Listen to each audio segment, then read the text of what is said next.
Bapak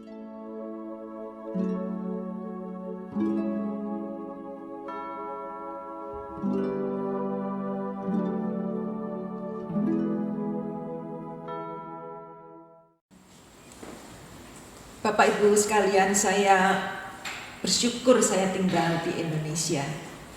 Karena di Indonesia ini kita dibatasi untuk datang ke gereja.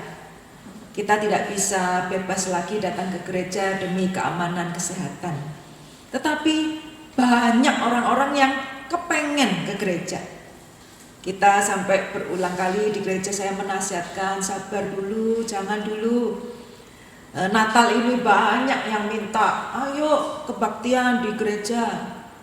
Kita para pendeta masih memikirkan bagaimana jalan keluarnya.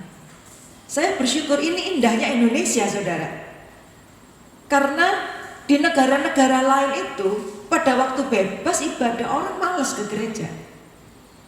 Saya kira di banyak negara itu yang katanya negara Kristen, saya kira karena sekarang nggak boleh ke gereja, mungkin mereka juga santai aja, nggak masalah. Juga mereka sudah terbiasa tidak ke gereja. Yang ke gereja hanya banyak orang yang sudah lanjut usia. Jadi saya bersyukur di Indonesia ini banyak orang yang kepengen ke gereja. Itu indahnya Indonesia.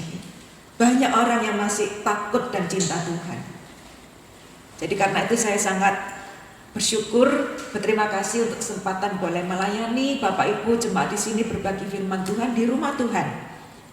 Nah, kiranya hari ini kita bersama-sama belajar untuk firman Tuhan. Nah, Bapak Ibu sekalian, tema kita hari ini adalah mempersiapkan jalan bagi Tuhan. Kita semua tahu di sekarang ini di dunia ada istilah, kalau tamu datang itu menggelar karpet merah. Menggelar karpet merah. Jadi biasanya itu kalau artis ya atau pejabat mau datang itu maka digelar karpet merah. Ini istilah, tapi juga secara hurufiah itu dilakukan. Kalau karpet merah itu digelar, itu artinya yang datang ini orang yang hebat, orang yang terhormat, atau artis yang terkenal. Jadi penyambutan yang istimewa itu diberikan karena yang mau datang ini orang yang luar biasa, terhormat, patut disambut. Bapak Ibu sekalian, Advent itu juga sebenarnya seperti kita menggelar karpet merah. Bagaimana kita mempersiapkan diri menyambut Tuhan yang akan datang. Dan memang Tuhan Yesus adalah yang terhormat, yang selayaknya kita menyambut Dia, menggelar karpet merah. Kita menyambut Dia dengan hati yang siap, hati yang terbuka. Oleh karena Tuhan yang datang, yang kita peringati di dalam acara Natal ini, Bapak Ibu sekalian, Dia adalah Allah yang datang, yang membawa anugerah. Dia datang di sini, yang kita baca di sini, hiburkanlah, hiburkanlah umatku. Jadi ketika Tuhan Yesus datang itu Dia membawa penghiburan. Dia membawa penghiburan karena Dia tahu bahwa umatnya itu lelah dengan berbagai kesulitan hidup. Kalau pada waktu konteks Yesaya ditulis adalah jemaat atau umat itu lelah karena mereka itu tinggal di pembuangan. Mereka lelah jadi jajahan. Mereka lelah karena mereka tinggal di negara sebagai orang buangan. Allah itu tahu bahwa umatnya sedang menderita, sedang lelah, sehingga Allah itu datang memberikan penghiburan. Demikian juga hal yang sama ketika Tuhan Yesus lahir di dalam dunia. Tuhan Yesus sangat tahu bahwa umatnya, umat manusia di dalam kelelahan dan perlu penghiburan yang dari Tuhan sendiri. Dan kemudian dikatakan bahwa ketika Allah itu datang, Dia menjanjikan ketenangan. Tenangkanlah hati Yerusalem. Jikalau Allah datang, Allah menjanjikan ketenangan bagi umatnya. Karena Tuhan datang bukan dengan satu penghakiman, bukan rotan yang mau pukul. Tetapi dikatakan ini kamu tenang karena kesalahanmu itu sudah dihukum, sudah dibereskan, dendanya sudah dibayar, dan sekarang ini kamu tenang karena Allah itu datang membawa pengampunan. Allah Allah itu datang membawa pengampunan sehingga kita itu boleh tenang menghadap Dia, bukan dengan ketakutan. Kalau di dalam dunia ini kadang-kala, dunia ini sudah banyak orang yang menuntut kita, melelahkan kita. Betapa melelahkannya kalau Tuhan itu datang juga dengan penuh tuntutan. Ayo kamu dosa ini, dosa itu, belum begini, belum begitu. Tapi Bapak Ibu sekalian, kabar gembiranya hari ini dikatakan tenang, karena engkau akan diampuni. Karena Allah itu membawa pengampunan sehingga kamu bisa tenang. Jadi Bapak Ibu sekalian, Natal adalah suatu sukacita karena kita menyambut Allah yang menghiburkan, yang memberi ketenangan dan pengampunan. Dan kemudian dikatakan bahwa kemuliaan Allah akan dinyatakan. Kalau Yesus datang, Allah itu datang menghibur umatnya, disitulah Allah dimuliakan. Allah dimuliakan karena Dia Allah yang adil, tetapi Dia juga yang menebus dosa. Allah dimuliakan karena Dia yang maha tinggi, tetapi Dia rela merendah serendah-rendahnya. Oleh karena itu Natal atau kedatangan Allah membuat Allah itu dimuliakan. Dan lebih lanjut di sini dikatakan Allah itu dimuliakan karena Allah itu mengerti kondisi manusia itu, umat manusia, umat Allah termasuk saudara dan saya. Kita ini pada dasarnya dikatakan seperti rumput dan bunga. Rumput itu menjadi kering, bunga menjadi layu dalam hitungan berapa jam. Rumput yang indah, bunga yang indah itu tetapi sementara menjadi kering dan menjadi layu.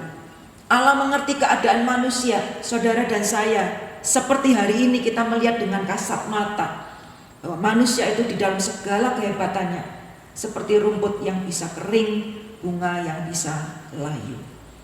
Hari ini kita mendengarkan berita atau di samping kita, kiri kanan depan belakang, kita menemui orang-orang yang begitu sehat, begitu hebat. Tiba-tiba terkena corona, tiba-tiba menderita, tiba-tiba tidak ada kabar, bahkan kemudian berpulang.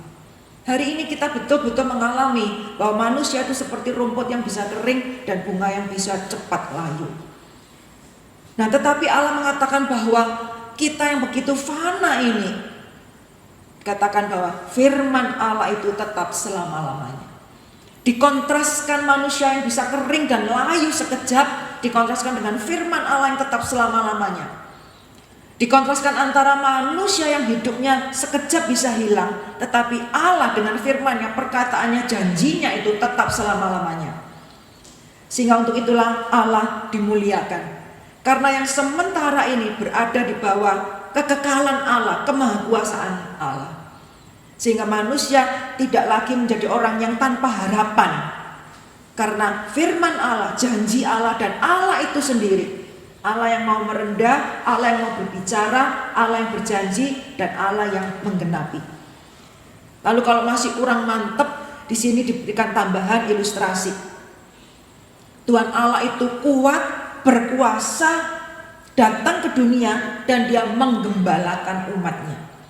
Kalau perumpamaan rumput dan bunga masih kurang mantap, kurang jelas, maka Tuhan di sini memakai perumpamaan yang waktu itu sangat familiar, akrab dengan para pendengarnya, yaitu umat Israel.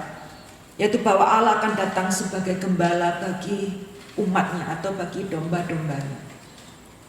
Natal, kedatangan Tuhan itu adalah kabar sukacita karena Allah itu datang mau menggembalakan domba-dombanya. Dikatakan secara indah di sini, anak domba dipangku. Jadi anak domba itu mungkin belum begitu lincah berjalan, kurang bisa tahu jalan mana yang bahaya atau tidak. Dikatakan anak domba dipangku dan induk domba dituntun dengan hati-hati. Jadi orang yang kerohaniannya masih seperti anak-anak itu dipangku oleh Tuhan. Sedangkan induk domba, orang yang mungkin lebih dewasa imannya, yang melayani Tuhan, dituntun oleh Tuhan dengan hati-hati. Menunjukkan bahwa Tuhan Yesus gembala kita, gembala gereja ini, Dia tahu kondisi saudara dan saya masing-masing. Allah memperlakukan secara berbeda. Anak-anak dipangku, induk domba dituntun. Yang artinya adalah Allah kita, Tuhan Yesus itu mengetahui siapa saudara dan saya. Dia Allah yang maha besar, tapi Allah yang begitu memperhatikan, begitu kecil, sehingga dia tahu yang mana anak, yang mana induk. Itu berarti Bapak Ibu sekalian, baik yang di sini maupun yang di rumah, Allah mengetahui siapa saudara, mengetahui di mana posisi kita. Dan dia gembala yang baik, dia akan menggembalakan kita, menuntun kita, bahkan dikatakan menghimpun kita. Sehingga hari ini walaupun kita seperti tercecer, tidak semua di gereja, di rumah masing-masing, mungkin ada yang di luar kota, ada yang di luar negeri, tapi gembala kita berjanji, kita dihimpunkan, akan dikumpulkan di dalam satu kesatuan hati. Jemaat Gereja Kristus Kebayoran Baru dimanapun berada, sebagai umat Tuhan, domba Tuhan akan dihimpunkan. Oleh karena itu saya sangat menyarankan dimanapun tetap ibadah. Ibadah, kalau saudara gereja di Gereja Kristus Kebayoran Baru, tetap ibadah di sini. Karena Allah itu sebagai gembala ingin menghimpunkan saudara dan saya. Jadi Bapak Ibu sekalian, Natal, persiapan jalan bagi Tuhan adalah suatu persiapan yang patut kita lakukan. Karena dia adalah Allah yang Raja, yang mulia, yang membawa hadiah dan banyak pengharapan. Kalau saudara dan saya misalnya mengetahui, misalnya presiden mau datang, maka tempat itu akan dipersiapkan. Beberapa desa itu saya tahu presiden mau datang, maka jalannya diaspalin ya, kemudian dibikin itu kamar mandi dan lain sebagainya.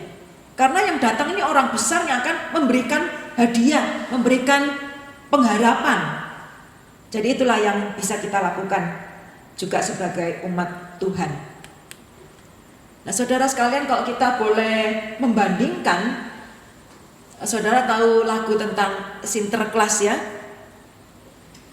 Sinterklas itu kan lagunya seperti ini, kamu itu sebaiknya hati-hati karena jangan nakal, karena Sinterklas itu mau datang.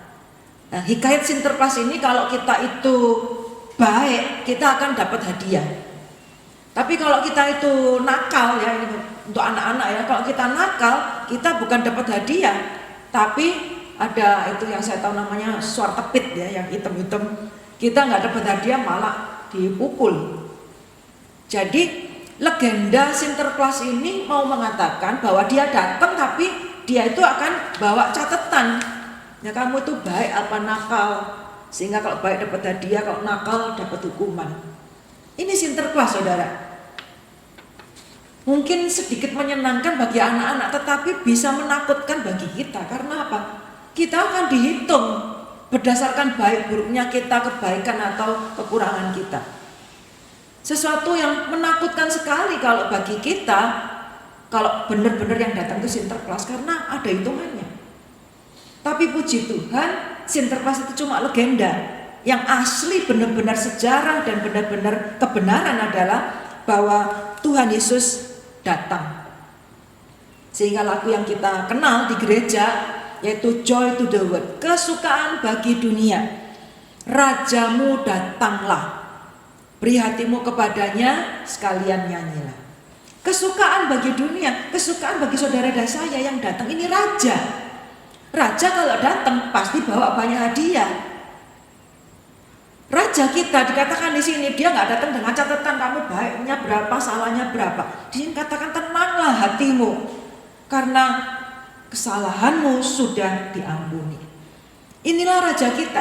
Sehingga Advent ini, persiapan jalan bagi Tuhan ini adalah sukacita, karena kita menerima hadiah yang sangat besar, di mana hadiahnya itu berisi penghiburan dari Tuhan, bahwa Allah itu peduli dan Allah itu berkuasa menolong kita. Dan hadiahnya adalah ketenangan karena kita diampuni oleh Tuhan. Jadi mari kita menyambut kedatangan Tuhan dengan sukacita, karena Dia siap memberikan anugerah dan Tuhan memanggil kita untuk menerimanya. Kemudian Bapak Ibu sekalian, dikatakan di sini persiapan jalan itu juga dilakukan oleh para pembuka jalan. Jadi sama seperti hari ini pun kalau ada pejabat yang mau datang, sama juga termasuk artis yang mau datang, itu maka akan ada orang yang duluan datang. Nah, ajudannya ya, atau ada protokol keamanan. Maka sebelum presiden atau gubernur itu datang, akan ada tim yang datang, akan mempersiapkan gedungnya. Kalau situasi sekarang ya akan memastikan gedung itu sudah didesinfektan, akan memastikan keamanan, segala sesuatunya diperiksa, karena ada orang besar yang mau datang. Nah, Allah juga memakai hal seperti ini sehingga kita mengenal tokoh yang namanya Yohanes Pembaptis.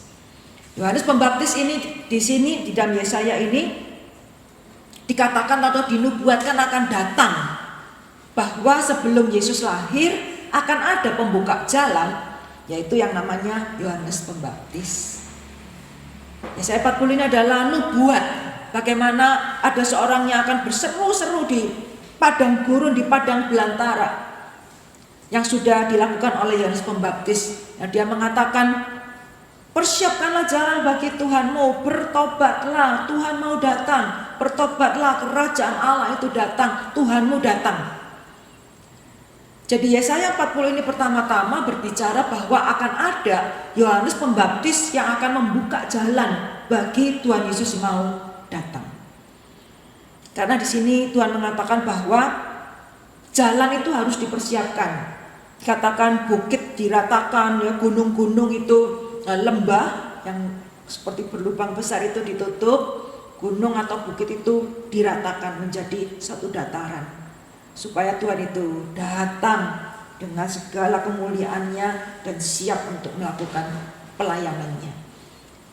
Jadi Bapak Ibu sekalian, Alkitab memberitahu kepada kita bahwa Tuhan ingin dan Tuhan mau bahwa ada yang mempersiapkan kedatangannya. Itulah salah satunya mengapa ada Advent. Sehingga enggak langsung Natal, tetapi Tuhan ingin kita mempersiapkan hati, sekaligus kita melihat sekitar kita. Kita boleh juga belajar mempersiapkan kedatangan Tuhan, mempersiapkan perayaan Natal itu. Dikatakan di sini bahwa yang lembah harus ditutup, gunung tinggi harus diratakan. Artinya, kalau kita tahu ada halangan-halangan bagi kedatangan Tuhan, bagi kemuliaan Tuhan dinyatakan saat Natal nanti, maka kita dipanggil untuk berbuat sesuatu untuk mempersiapkan. Sehingga di sini katakan bahwa pembawa kabar baik, naiklah ke gunung yang tinggi. Naiklah, jangan cuma lihat. Naiklah ke gunung yang tinggi, kemudian nyaringkan suaramu kuat-kuat. Jangan takut. Secara indah dikatakan orang yang mempersiapkan jalan bagi Tuhan itu memang perlu satu usaha. Bukan cuma duduk di tempat, tetapi kamu naik gunung yang tinggi, yang artinya memang perlu usaha kekuatan, memang gak gampang. Lalu setelah melakukan usaha naik ke gunung yang tinggi, nyaringkan suaramu kuat-kuat. Jangan bisik-bisik, tapi bicara yang kuat, yang keras. Jangan takut, jangan malu. Apa yang mau dikatakan? Katakanlah yang sebelumnya tadi. Nyaringkan kuat-kuat bahwa manusia ini fana, manusia ini tidak berdaya. Tetapi firman Allah, janji ke Allah itu ya dan amin. Nyaringkanlah kuat-kuat, serukanlah di atas gunung itu bahwa Allah datang menjumpai umatnya, bahwa Allah akan datang menggenapi janjinya. Sampaikanlah, nyaring yang kuat-kuat, jangan takut. Karena dengan itulah caranya kita mempersiapkan jalan bagi Tuhan. Saudara sekalian, firman ini yang pertama kali ditulis menubuatkan tentang Yohanes Pembaptis. Tetapi ketika Yesus lahir, Yesus juga mengatakan bahwa Yohanes Pembaptis adalah penggenapan ini. Tetapi juga berlaku sampai hari ini, yang artinya Tuhan selalu membuka lowongan, memanggil adanya orang-orang yang mau menjadi pewarta kabar baik. Advent itu artinya Tuhan memanggil saudara dan saya menjadi pembuka jalan, menjadi Yohanes Pembaptis yang meratakan semua halangan yang menghalangi orang untuk merayakan Natal, untuk menerima Tuhan Yesus. Jadi Bapak Ibu sekalian, hari ini mempersiapkan perayaan Natal, mempersiapkan perayaan kelahiran Tuhan kita, kedatangan Tuhan kita, itu artinya kita mengambil waktu dan kita coba memikirkan apa yang bisa menghalangi kemuliaan Tuhan dinyatakan pada Natal tahun 2020 ini di dalam keluarga saya. Di dalam keluarga saya ini ada halangan apa yang membuat suami, istri, anak, mantu, cucu kita, ponakan kita terhalang untuk merayakan kedatangan Tuhan? Apakah ada yang menghalangi kemuliaan Tuhan ini di dalam keluarga besar saya? Keluarga kecil saya sudah oke semua. Coba kita pikirin, dalam keluarga besar saya ini, keluarga siapa? Di mana yang mengalami halangan sehingga mereka tahun ini tidak bisa merayakan Natal dengan baik, tidak bisa betul-betul mengalami kasih Tuhan? Apa yang menghalangi kemuliaan Tuhan untuk dinyatakan di dalam perayaan Natal jemaat Gereja Kristus Kebayoran Baru ini? Apa yang menghalangi kemuliaan Tuhan dinyatakan di dalam pekerjaan saya? Pekerjaan, apakah itu pekerjaan untuk mencari kebutuhan rumah tangga atau pekerjaan kita sebagai ibu rumah tangga di rumah? Apa yang menghalangi saya? Dan apa yang menghalangi hidup saya untuk saya bisa merayakan Natal nanti dengan sukacita? Saudara sekalian, kalau kita mengetahui adanya halangan-halangan, adanya lembah yang perlu ditutup, adanya gunung yang perlu diratakan, Tuhan memanggil kita. Berusaha yang kuat seperti naik gunung yang tinggi lalu ngomong. Nyaringkan suara kuat-kuat, jangan takut karena kita menyampaikan suatu berita sukacita. Oleh karena itu, saya mengajak saudara dan saya, mari kita berdoa dan membuat rencana. Berdoa dan membuat rencana. Tidak ada yang mustahil. Meskipun kita di rumah masing-masing, kita berdoa supaya kita menjadi pewarta, pembuka jalan. Mari kita berdoa supaya kita bisa menceritakan pada orang lain tentang kabar baik, yaitu bahwa Allah mengerti keadaan manusia yang fana, dan Allah yang Maha Kuasa dan Maha Kasih mau menolong. Di situ saya berikan tabel. Coba saudara pikirkan, memberikan hadiah buat Tuhan Yesus.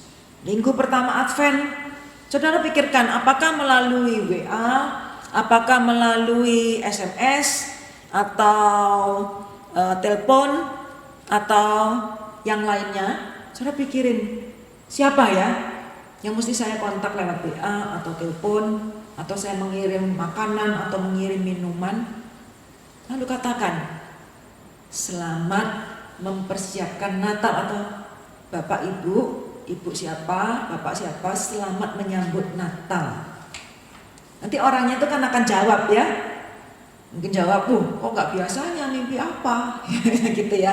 Atau kita selamat menyambut Natal. Dia pasti akan balas ya.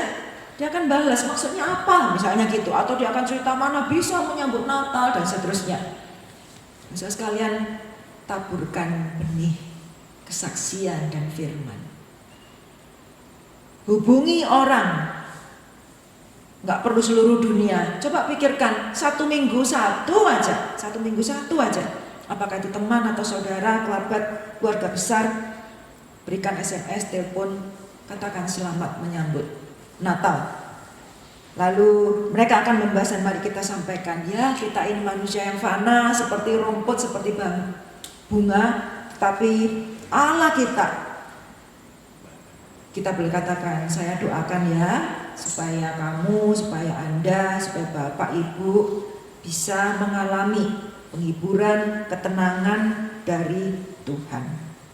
Karena kita yakin bahwa Allah kita Allah yang bekerja termasuk di dalam masa pandemi ini. Baru kemarin saya menghubungi satu jemaat, satu keluarga kena COVID semua, satu keluarga. Lalu sudah berapa hari ya? Kemarin rencana pulang tapi ternyata tes terakhir nggak bisa pulang. Lalu dia bilang dia itu nggak rasa apa-apa ya, tapi ditahan 2 minggu. Sehat, dia merasa sehat ya. Kemarin dia bilang, saya belum bisa pulang, tapi saya dipindahkan ke hotel karena OTG. Tapi indahnya dia bilang gini, saya bersyukur Bu Evan, saya dapat kamar di rumah sakit. Saya bersyukur. Doakan satu anak saya belum dapat kamar rumah sakit. Nah saudara sekalian, saya ini dikuatkan ya, kok bisa ada orang satu keluarga itu loh kena, masih bisa bersyukur, masih bisa penuh pengharapan. Nah, siapa yang menguatkan dia sampai bisa ngomong seperti itu? Pasti Tuhan, ya kan? Pasti bukan saya, pasti bukan orang lain, dan pasti orang itu nggak pura-pura, ya kan? Buat apa dia pura-pura? Kalau dia memang marah sama Tuhan, dia akan ngomong, dan banyak orang yang seperti itu ya. Bahwa dia satu keluarga, dia bilang, aduh Bu, saya ini nggak jalan-jalan, nggak keluar, kok bisa saya di rumah itu kena satu keluarga? Tapi dia masih bilang, bersyukur Bu, saya bersyukur saya bisa dapat kamar di rumah sakit karena sekarang ini sulit. Dan dia masih katakan, tolong doakan satu anak saya belum dapat kamar. Saya melihat itulah Tuhan yang bekerja, bahwa kita sama-sama bisa lemah, sama-sama bisa kena penyakit, tetapi kita berbeda dalam hal Tuhan itu akan memberikan kekuatan kepada kita, kekuatan, ketenangan untuk bisa menerima, menjalani, dan kita sadar bahwa sejarah ini, waktu ini ada di dalam tangan Tuhan. Dan kita yakin bahwa Allah itu sekali lagi akan melawat saudara dan saya, memberikan sukacita pada Natal tahun ini, karena kita sangat membutuhkannya. Yang perlu kita lakukan adalah cobalah menjadi pembuka jalan bagi pekerjaan Tuhan kepada orang lain. Mari kita melihat kiri, kanan, depan, belakang. Doakan kepada siapa saya harus menjangkau mereka. Kiranya Tuhan menolong kita untuk mempersiapkan jalan bagi perayaan